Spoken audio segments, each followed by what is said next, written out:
Guys, welcome to another video I decided to make. I'm sitting in the new office, the new first VTC in Malaysia. This is the V Global Headquarters, which supports the network worldwide. And wherever you're watching this, sitting at home or anything, this is just a very simple video made because I've been getting a lot of questions from leaders all over the world about a lot of issues which have not been addressed in our previous videos. Okay, I just launched a new video called the 8 Basic Building Blocks Rebuilt by V Studios, and you can grab that. But this video is going to be very short, very to the point, and it's for me to share on the importance of training in our industry, network marketing, the importance of training in the V, and the importance of training in building your QuestNet business. Now, one mistake a lot of people make when they come into our business is that they think they already know what needs to be done. They walk into the networking business and they say, okay, don't have to teach me anything, I know what to do. But when you really analyze anyone from any background, whether you're a doctor, engineer, if you're sitting at home right now and thinking you're a marketing executive of a multinational company, it does not mean that you can come into network marketing and apply the same principles you apply out there in your traditional world of business and become successful. Network marketing is a very unique, very special business which requires you to be retrained, re-educated, for you to understand what the whole business is about. Okay, now network marketing, the concept of network marketing is basically when you come into a network marketing business like QuestNet, right, golden rule, you're a baby. You're a little baby who's just starting a brand new journey, all right, in a business which is, even though our business is 60 years old, in some cases 100 years old, the industry of network marketing, doesn't mean you know enough. So the first rule which I want to share with you is that when you come into network marketing, please understand that you need to walk in as a baby, you need to empty your cup. Now this empty your cup story I've shared many times in all my trainings around the world, and if you have attended my trainings, you know that I start every training with the empty the cup story. But I'm going to share this story once again here. Okay? Now the empty the cup philosophy is taught to me by my mentor, Dato Vijay Ishwaran, our visionary, the managing partner of the V. And when he shared this story to me many years ago, I did not quite understand the importance of this story. But as I went along being a student, learning from him, I realized that this story was a turning point in my life, all right, and that my weakness for many years before, all right, was because I did not empty my cup. So here's the empty the cup story, okay? The empty the cup story is very simple. It's based on a story about Master Suzuki, who is a Zen Buddhist master in Japan. True person, really exists. It's not the motorbike Suzuki, it's Master Suzuki, okay? And Master Suzuki ran a school, all right, his school with many branches around Japan where young people from remote villages, not rich people, you know, uneducated, all right, illiterate, young kids who want to learn a new way of life based on Zen Buddhism, admit themselves to his school and become his student, all right? And there was one year when he invited 13 students to join the first year of class. There's 4 years before you remotely can be considered to be a master yourself or try to be a master, okay? And there was 13 students.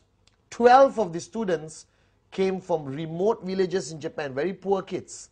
And one kid sneaked his way, maybe by influence by his father or what, into Master Suzuki's class, all right? And this student was not from a remote village. He was from Tokyo, went to the US, got a degree, got a PhD, highly educated, and he came to the class. Now the first year in Master Suzuki's class, you don't do anything, all right? You basically sweep the floor, clean the toilets, you basically cook food for the seniors, empty the plates, clean the plates, a lot of mundane servant duties. And then you promote yourself, or you get promoted to year number 2. So after the first year, the students were just doing this. They don't get to touch a weapon, they don't learn martial arts, they don't learn the philosophy of Zen Buddhism, nothing. Just mundane cleaning work, okay? And then, at the end of the first year, Master Suzuki lines the 13 students up in the courtyard, okay, and decides who gets promoted to year number 2. and he walks to the first student and say, congratulations, you go to the second year. Congratulations, you go to the second year. Congratulations, you go to the second year. When he reached this American qualified student, he looked at the boy and said, you're not ready. You stay back one more year in year number 1. Now the boy was shocked, and with his ego he rationalized that Master Suzuki wanted him to stay back, all right, to basically guide the new incoming group of students. Okay, so for one more year this boy had to clean the toilets, sweep the floor, cook food for his classmates who are now his seniors. You understand? Okay, and he went on for one more year, right, through these servant duties. Cleaning the toilet is not something I think you're very happy about, but they did it. He did it for one more year. Now the second year, again graduation for the first year students, including this boy. And Master Suzuki walked around saying, congratulations, you get promoted, you get promoted, you get promoted. Came to this boy and once again said, you're not ready. Okay, stay back one more year. Now this time the boy lost it big time. He lost his temper, he shouted, you know, and he told his classmates, I'm going to go to Master Suzuki's hut and let the old man know how I feel. So he walked. He walked to Master Suzuki's hut, almost kicked the door down, barged in and started shouting at Master Suzuki. Okay? He shouted, shouted, shouted. Master Suzuki was sitting down, having a cup of tea, looked at him and said, calm down. Sit down, let's talk. And the boy calmed down, he sat down, okay? And then Master Suzuki looked at him and said, pour me a cup of tea. The boy poured.